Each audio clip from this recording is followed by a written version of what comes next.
At some point, certain lines is like, okay, what part of the game was that? And that's the thing, like, we got to get to a point where duality doesn't trump morality. Duality will always exist. It's like, yeah, we like ass and we like counting cash and we like all that shit. Right. You feel me? But it's like, at a point, depending on where you going in life and what matters to you, it's like, why do you like that? Why do you enjoy that so much of all things? You feel me? Like, it becomes to get deeper. And when you start realizing the habits, it be nigga, you'll realize you a nigga that you should distance yourself from. Because if it was you with another body, you'd be like, this nigga, you feel me? Morality or duality? Shalom, this is the brother Abaya back here once again. Before I get started, like always, I want to give all praises and glory to Yahweh Bahashem, Yahweh Shah Bahashem, Rachacha Kwadash. Double honors to my teachers, the elder apostles of Great Millstone, and shalom to the hopeful elect. Yeah, morality or duality? All right, that's a good question, a very good question. Like the short clip that I had playing the beginning of this, the guy said, look, duality is going to always exist, right? And when you go into duality, right? Matter of fact, let me get that. The etymology of the word duality. All right, so looking at the word duality in the etymon online, it says twofold nature, state of being two or divided into two, right? That contains two, a duo, right? So you have good, evil, you have light, darkness, you have up, you have down, you have right, you have left. That's a duality within things, but it's also the balance, right? The scriptures speak about a false balance. Let me get that. This is the book of Proverbs, chapter 11, verse 1. It says, a false balance is an abomination to the Lord, but a just weight is his delight, right? So the Lord, he delights in balance, life being a balance, right? You can't have good without evil, all right? You can't have evil without good. You can't have wickedness without righteousness. You can't have righteousness without wickedness. That's how you know these things. The scriptures speak about when Adam and Eve partook of the tree of knowledge of good and evil. They knew, all right, that they had sinned. They knew that they were off, right? Shame came upon them, all right? So within that, they knew the both sides of being righteous and being wicked. But the wickedness was always there. It was still there because they were able to partake in it. So even though they were living a righteous life before, they partook in of that wicked fruit. All right, those wicked philosophies before they even partook in it. The fact that it existed for them to partake in it proves that there was that balance, that duality, right? Let me get Isaiah. I believe it's chapter 45. And I'm going to get to the point of this lesson that I really want to touch on. But I got to get these foundational precepts that back up this lesson. This is Isaiah chapter 45, and it reads, this is the Lord speaking. It says, Isaiah chapter 45, verse 7, I form the light and create darkness. I make peace and create evil. I, the Lord, do all these things. So there goes your balance. There goes your duality. Right now, even within Freemasonry and a lot of these pagan ideologies, they uphold duality, all right? But the point of this video is morality or duality, all right? You'll have bros coming to the truth, and, hey, they're babes, all right? You got to be born again to come into the truth. So you're a baby, all right? And as you continue to grow, you're growing. You're growing just like a child would grow in the world. You're learning as time goes by. But sometimes bros can take that balance and duality too far. What do I mean? Just because the Lord speaks about having a just balance, all right? Matter of fact, let me get that before I continue on. Where's that at? Yeah, this is Proverbs chapter 16, verse 11. A just weight and balance are the Lord's. All the weights of the bag are in his work. All right. So just because the scriptures speak about a just balance doesn't always mean you have to partake in the left-hand side, or the side that leans more to wickedness, or the side that leans more to confusion, or the side that leans more to your destruction, or the side that leans more to you steering away from the straight and narrow and heading towards the broad. All right. Scriptures tell you, follow not a multitude to do evil. We're supposed to be going down the path of the straight and narrow, not the broad. Scriptures say broad is the way that leads to destruction. For example, you may have a brother that listens to, rap music a lot, gangster rap music. I'm talking about the drill, straight murder, drugs, murder, adultery, drugs, murder. We all have our moments where we might like a beat or something in one of these type of songs, and we play it every now and then. But you may have a brother that's all he listens to, or he listens to it 90% of, that's 80% of his playlist. Well, brother, for one, that's a unjust balance, and two, are you choosing morality or are you choosing duality over morality? Right? What do I mean by that? Just because you're able to listen to that kind of music doesn't mean you should overindulge into it. All right? Because at the end of the day, the guy is still rapping about murder, adultery, drugs, and, wickedness. He's still rapping about sin.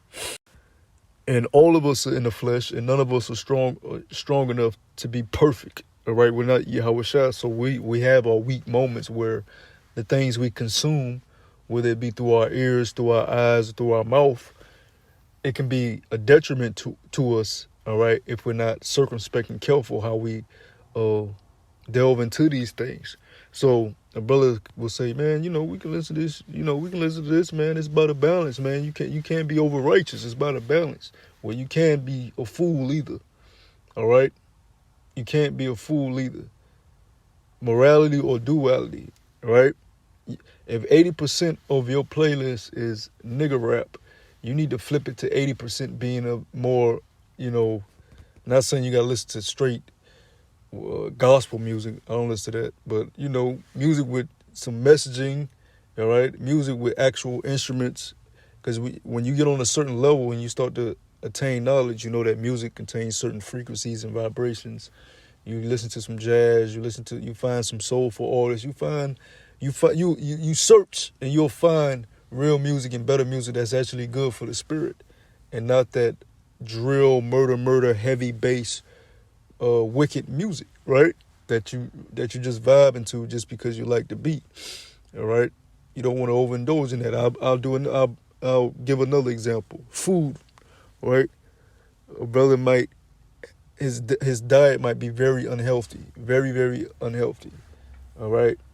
Fried foods, fatty foods, sugary foods, foods with a lot of chemicals.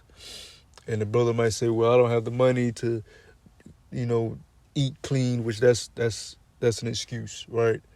All right, you could, the same way you can put your money into buying the junk. Actually, a lot of times the junk food costs more than clean food.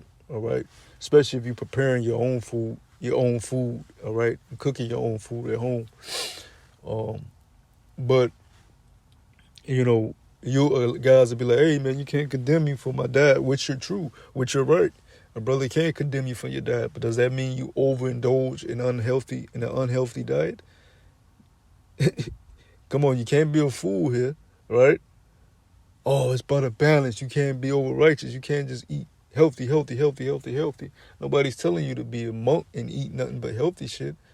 But you also have to understand that you can't just be running around eating filth, right? The same way I described 80% of your music playlist being wicked music, 80% of your diet shouldn't be unhealthy, man. Because at the end of the day, if you have the knowledge, you're going to realize, hey, you're going to get the results out of what you put in. If 80% of your diet is unhealthy, then you're going to be an unhealthy person. So you can't marvel if you get sick or you get illnesses or you're out of shape. You can't marvel at that because you know that 80% of your diet is unhealthy. All right? And and you may say, well, what does food have to do with morality? Well, I'm gonna show you. I'm gonna show you what it has to do with morality. Because food, the way you eat, shows what kind of morals you have. Also, man. This is Proverbs chapter 23, verse 20. See, the thing about the truth is the truth gives you wisdom and knowledge on how to live on planet Earth. All right, what you do with it is your, that's you. But the Lord is giving you wisdom. If you want to be a fool, be a fool. And like I said, yes, you do have balance. Yes, you don't want to go over righteous, but you also don't want to have duality, superseding or, overriding morality. Right? This is Proverbs chapter 23. Just because a lot of food is there, don't mean you have to eat everything that you see. Just because, you have a lot of unhealthy food available for you, and it's the nearest thing to you, and it might be the cheapest, don't mean you have to always resort to eating that, right? This is Proverbs chapter 23 and verse 20. I'm going to show you what food has to do with morals. This is Proverbs chapter 23, verse 20. It says, be not among wine bibbers, among riotous eaters of the flesh, all right? So the clumps, you ever seen the movie The Clumps? Niggas just stuffing their damn face. Proverbs is the book of wisdom. It's telling you don't be around niggas that's riotous eaters of flesh, eating meat, just stuffing their face with meat and, unhealthy food and carbs all the damn time, and just they can never get enough. Niggas obese, got high blood pressure, having heart attacks, all type of shit because of their diet, and still don't want to change their diet, right? Verse 21, for the drunkard and the glutton shall come to poverty, and the drowsiness shall clothe a man with rags. So you don't want to be a glutton, all right? And you want to be careful with the things you partake in. Basically, look, anything you consume, all right, whether it be music, whether it be food, whether it be anything that you watch with your eyes, anything you consume, you want to make sure that majority of your consumption contains more righteous morality, right? The whole thing with duality is, yes, the stuff that's on the left-hand side is there, it's attainable, right? You can just put your hand towards it. Doesn't mean you have to partake in it all the time. Just like, okay, porn, for instance. You may have brothers that struggle with watching porn, right? And now we live in a time now where even kids have direct access to it because of these smartphones that they have in their pockets, right? You can just go on Google, type in one of those, porn sites, and now in certain states they have it like age restricted. But look, man, you can get on Twitter and you don't even have to be subscribed to any of that stuff, and it's all over your timeline. So, look, point being, just because it's readily there for you to just partake in, doesn't mean you have to just always partake in it. All right, especially if you know that it's not beneficial towards you, right? And I'm not gonna stay long on the porn thing, but porn it's bad for your brain, because porn, that's not real sex between a man and a woman. So you're teaching your brain to get aroused off of watching what you're looking at. All right, so when you get in a real interaction with a woman, I'm speaking to you brothers out there, you get in a real interaction with a woman, your brain is not not sending the signals down to your rod to get aroused, because it's been trained to get aroused off looking at these certain videos and stuff. It's unnatural. But yes, we are brought down to a lower state where a lot of bros can't get a woman, because of the mindset of these women, because of just a lot of factors. They in the truth. Women don't want to deal with a man that's in the truth. Whatever the case may be, a brother may not be able to get a woman right now. So he releases some of his tension through, looking at certain videos. Well, you don't want to overindulge in that just because it's there, all right? Don't let duality trump morality, right? Especially with, even going back to the music thing, like, a nigga, at the end of the day, these niggas is talking about murdering niggas. So even with that, like, I'm at a point, I don't even want to hear it. You know what I'm saying? As soon as I hear a nigga talking about he murder, I kill you, shoot you, stab you, I don't want to hear that shit, man.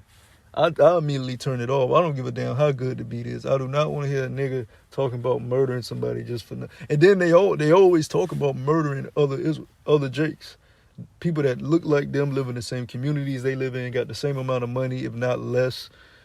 All right, they ain't never talking about riding out on Esau, the so-called white man, and taking down his infrastructure, taking down his power.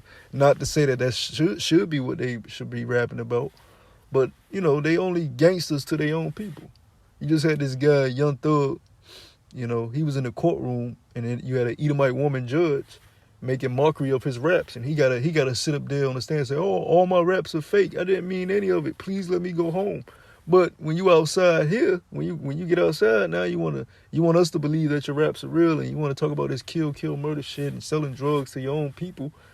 But when Esau come down with the law, now you want to change your whole, you know, your whole being. Like it's you know, it's just foolishness. It's folly. Like scripture say, folly is setting great dignity. So like I said, just because it's there don't mean you have to overindulge into it, right? You know, and sometimes the brothers will let that shit, they playing it so much, you know, they may come around bros playing it, and not every brother want to hear that kind of music. They may just might be listening to it in their headphones, going to camp or listen.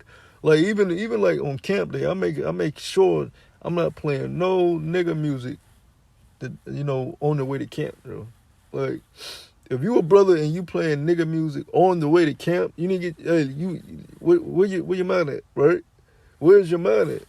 You supposed to be locked in. This is camp day, and you riding the camp listening to some nigga talk about murder, adultery, and you know, all type of wickedness. But then you gonna hold posts on camp and prophesy. Like, you got to get in the spirit, man. You know. So, but I'm not saying this to condemn a brother. I'm saying this because bros got to be taught. That's why I started off by saying, look, when you come in, you're a babe. All right, you have to be taught these things, man. Yes, you don't want to be over righteous and just try to become this super duper Israelite that don't break no laws, because you're going to break the laws. You're in the flesh. All right. You wasn't given with the task of being perfect. That was given to you, Yahweh Shai. But that does not mean that you should allow duality to override morality. You should always keep your moral principles that you have learned from the Holy Scriptures, all right?